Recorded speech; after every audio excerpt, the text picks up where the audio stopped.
Welcome to Kallapatti Tamil YouTube channel. இன்னைக்கு நம்ம பார்க்க போறது என்னன்னா, ஹிந்திலேருந்து தமிழ்ல ரீமேக் பண்ண திரைப்படங்களை பற்றி எத்தனோ காணொளி நம்ம சேனல்ல போட்டிருக்கோம். அதே மாதிரி இன்னைக்கு நம்ம பார்க்க போறது ஹிந்திலேருந்து தமிழ்ல ரீமேக் பண்ண திரைப்படங்களை பற்றி தான் நம்ம பார்க்க போறோம். வாங்க பார்ப்போம்.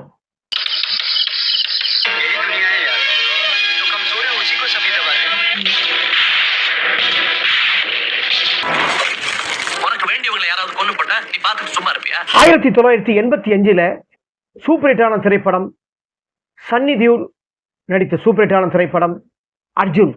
இந்த திரைப்படத்துல சன்னி தியோல், டிம்பிள் கபடியா, அனுபம் கேர், ராஜ்கிரண் மற்றும் பலர் இந்த படத்துல எத்தனோ நடிகர்கள் இந்த படத்தில் நடிச்சிருப்பாங்க. இந்த திரைப்படத்தை அப்படியே தமிழ்ல ரீமேக் பண்ண திரைப்படம் தான் 1988 அதாவது 1988 எடுத்த திரைப்படம், சூப்பர் ஹிட்டான திரைப்படம் சத்யா. இந்த திரைப்படங்களை பத்தி தான் இனி நம்ம பார்க்க போறோம். இந்த திரைப்படத்துல நடிகர் கமலஹாசன், ராஜேஷ், டில்லி கணேஷ், கிட்டி, ஜனகராஜ், அமலா, சுந்தர், நாசர் மற்றும் பலர் இந்த படத்துல எத்தனோ நடிகர்கள் இந்த படத்துல நடிச்சிருப்பாங்க. இந்த திரைப்படத்துல நடிகர் கமலஹாசன் ஒரு வேலை இல்லாத ஒரு பட்டதாரி. வேலை தேடி தேடி தேடி எங்கேயோ வேலை எங்கேயும் கிடைக்காது. இதுல இவருக்கு சரியான மரியாதை கொடுக்க மாட்டாங்க. ஏன்னா அவரோட சித்தி இவர் அந்த அளவுக்கு கொடுமை பண்ணுவாங்க. ஏன்னா ஒரு தங்கச்சி, 2 தங்கச்சி இருக்காங்க. ஒரு தங்கச்சி கல்யாணம் ஆயிடுச்சு, அவருக்கு வரதட்சணை கேட்டு கொடுமை பண்றாங்க. இன்னொன்று தங்கச்சி வேலை படிச்சுன்னு இருக்காங்க. இந்த மாதிரி ஒரு அப்பப்போ சாப்பிடும் போதெல்லாம் ஒரு கொடுமை பண்ணி நடிகர் கமலஹாசன் அவர்கள் சாப்பாட்டில் கை வைப்பாரு. வேலைக்கு போவதெல்லாம் வெட்டி சோறு சுண்டவங்களாம் முதல்ல எடுத்தவங்க சாப்பாட்டில் கை வைக்க வந்துட்டாங்கன்னு சொல்லிட்டு இந்த மாதிரி ஒரு கொடுமையான வார்த்தைகள்லாம் அந்த சித்தி பண்ணுவார். அந்த சித்தி கதாபாத்திரம் நடிகை வடிவரசி அவர்கள் இந்த மாதிரி கொடுமையான சீன்லாம் பண்ணுவாங்க. ஆனால் அப்பப்போ அவங்களால கேட்க முடியல. அவரும் என்னதான் வயசானாலும் வேலைக்கு போய் நிற்காரு. இந்த வயசுக்கு அப்புறம் வேலைக்கு போய் நிற்காரு. ஆனால் நடிகர் கமலஹாசன் அவர்கள் எந்த ஒரு இடத்துலையுமே ஒரு யூஸ் இல்லாத அளவுக்கு வேலையை தேடினே இருக்கிறாரு. எங்கே போனாலும் அவர் என்ன பண்ணுவார்? நோ வேகன்சி, வேலை இல்லை. அங்கங்கே அப்ளிகேஷன் போடுவார். எல்லாம் ஒரு டுபாகூர் கம்பெனியாக தான் இருக்கும். இந்த மாதிரி சமயத்துல அந்த ஏரியாவில் ஒரு ரவுடி இருக்காங்க. அந்த ஏரியா ரவுடி இருக்கும்போது தங்கச்சி கிட்ட அப்பப்போ குடும்பம் பண்ணும்போது அந்த தங்கச்சி குடும்பம் வம்பு பண்ணும்போது இவர் என்ன பண்ணுவார்? அதை தட்டி கேட்டு இவரோட தாவணியை இது பண்ணுறாரு. அந்த தாவணியை போயிட்டு அந்த ரவுடி கிட்ட சண்டை போட்டு அந்த தாவணி வாங்கி வருவார். அதுக்காக 2வது அந்த ஏரியாவில் சாராயம் காசுறது யாருமே கண்டுக்க மாட்டாங்க. ஒரு கமலஹாசன் அவர்கள் கூட 4-5 கதாபாத்திரம் இருப்பாங்க, ஃப்ரெண்ட் ரோல். இவங்க என்ன பண்ணலாம் அப்படின்னு சொல்லும்போது சமுதாயத்தில் நடக்கிற அக்கிரமத்தை, அநியாயத்தை தட்டி கேட்க ஆரம்பிக்கிறாங்க. அந்த மாதிரி ஒரு தைரியமா அந்த ஒரு ரவுடியை தட்டி கேட்டதுக்கு அப்புறம் தான் நாயுடுன்னு ஒரு கேரக்டர் வரும், ஜனகராஜ். அந்த ஜனகராஜ் என்ன பண்றாரு? கிட்டி கிட்ட கூட்டு போவார். கிட்டி என்ன பண்றாரு? கிட்டி அந்த ஆப்போசிட்ல இருக்கிற ராஜேஷ் கதாபாத்திரத்தை அவரோட எப்படியாவது அவங்க இருக்கிற ஃபைலை நம்ம தூக்கின்னு வரணும். ஏன்னா மொத்த ஃபைல் அங்கே மாட்டினுக்கு.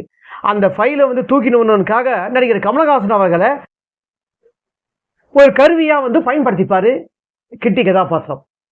ஏன்னா நடிகர் கிட்டியை அவர் ரொம்ப நல்லவரே நம்பிடுவாரு. ஏன்னா அவர் செய்யற மக்களுக்கு செய்யற உதவி, ஏழைங்களுக்கு பண்ற உதவி, அனாத குழந்தைங்களுக்கு போடுற சாப்பாடு, இதெல்லாம் பார்த்து அவர் கமலஹாசன் அவர்கள் நம்பிடுவார். ஆனா உண்மையிலேயே கிட்டி அது மாதிரி இல்லை. அந்த ஃபைலுக்காக தான் கமலஹாசன் அவர்களை பயன்படுத்துறாரு. ஒவ்வொருத்தரும் இது மாதிரி பயன்படுத்திட்டு வரும்போது இவரை கருவா பயன்படுத்துறதுக்கு அப்புறம் இவர் ஃபைல் கிடைச்சதுக்கு அப்புறம் இவர் நடிப்பு ஒன்றாயிடுறாங்க. கமலஹாசன் அவர்கள் அப்படியே ஷாக் ஆயிடுது. இது மாதிரி ஷாக் ஆனதுக்கு அப்புறம் இவர் என்னென்ன வசதி எல்லாம் கிடைக்குது, அந்த பணத்தை வச்சு எல்லாமே தங்கச்சி அந்த குடும்பத்துக்கு எல்லாமே செய்வார். தான் அப்பாவோட கஷ்டத்தை பார்த்து அப்பாவுக்கு ஏதாவது பண்ணணுக்காக தான் அவர் வேலை செய்யற இடத்துல கூட அவங்க அப்பாவுக்கு ஒரு கொடுமை நடக்கும். அந்த கொடுமையை கண்கூட பார்ப்பாரு. பார்த்துட்டு அந்த முதல்ல ஓனரோட பையனை வந்து அடிக்கிற சீன்லாம் இருக்கும். அந்த மாதிரிலாம் ஒரு நல்ல நல்ல சீன்ஸ்லாம் இந்த படத்தில் வந்து பயங்கரமாக இருக்கும். அதே மாதிரி இந்த படத்தில் வந்து தமிழில் இருந்து ஹிந்திலேருந்து ரீமேக் பண்ண திரைப்படம் தான் இந்த திரைப்படம். டைரக்டர் வந்து சுரேஷ் கிருஷ்ணா அவர்கள் ரொம்ப பிரமாதமாக வந்து ரீமேக் திரைப்படத்தை அப்படியே காப்பி அடித்து அவர் எடுத்திருப்பார். எந்த விதமான சீன்ஸுங்களும் மாற்றம் இல்லைங்க.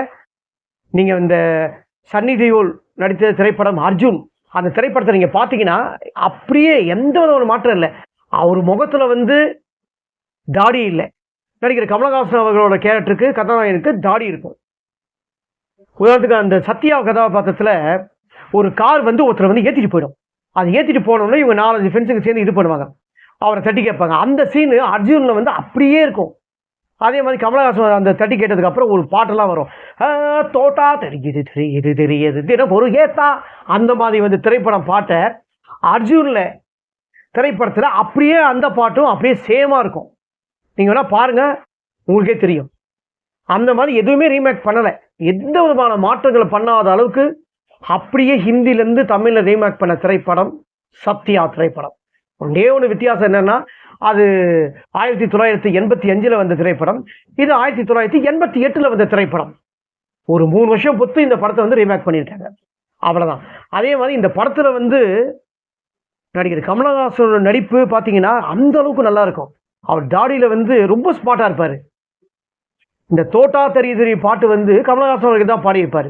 ஆனால் என்னதான் வந்து ரீமேக் பண்ணி திரைப்படம் அப்படியே எடுத்தானோ, நடிகர் கமலஹாசன் அவங்களோட நடிப்பை, அதாவது என்ன தனிப்பட்ட முறையில் கருத்து, இந்த கமலஹாசன் அவர்கள் நடிப்பை சன்னி தியோல் அவர்கள் ஒரு 60% கூட நடிச்சிருக்க மாட்டார்.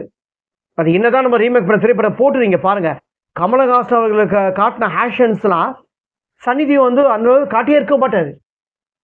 நடிகர் கமலஹாசன் அவர்கள் பெஸ்ட்டாக நடிச்சிருப்பார்.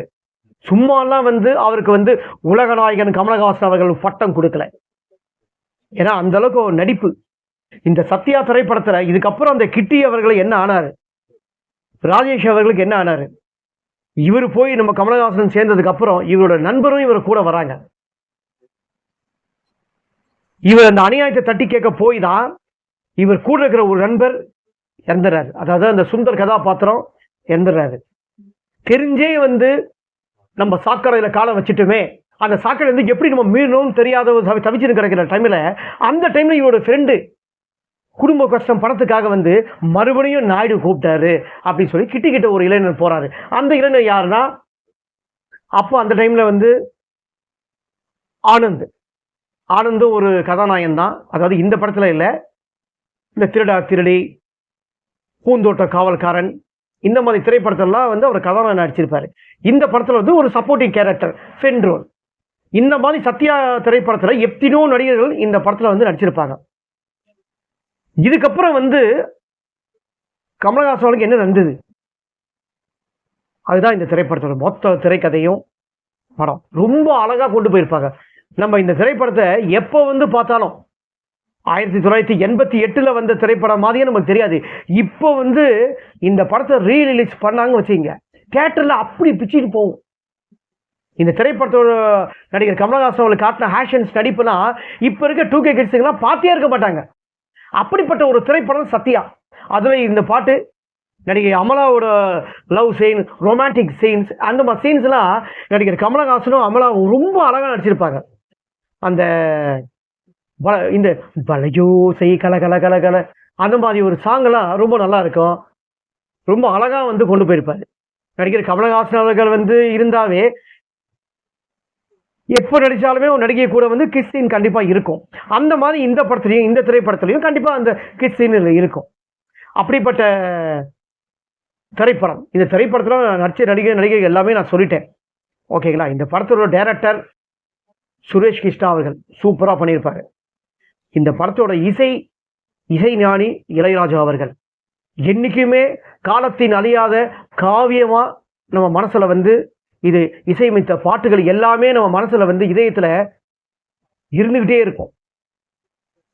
நம்ம மேலே போனால் கூட இசை ஞானி இளையராஜா அவங்களோட பாட்டு நம்ம மனசில் இருந்துகிட்டே தான் இருக்கும். அப்படிப்பட்ட ஒரு இசை ஞானி இளையராஜா அவர்களோட பாட்டெல்லாம் அப்படி இருக்கும். இந்த திரைப்படம் சொல்லல, எல்லா திரைப்படத்திலுமே அவர் இசையமைச்ச திரைப்படங்கள் பாட்டு எல்லாமே அப்படி வந்து தேனா கொட்டும் இந்த திரைப்படம். ஃப்ரெண்ட்ஸ்,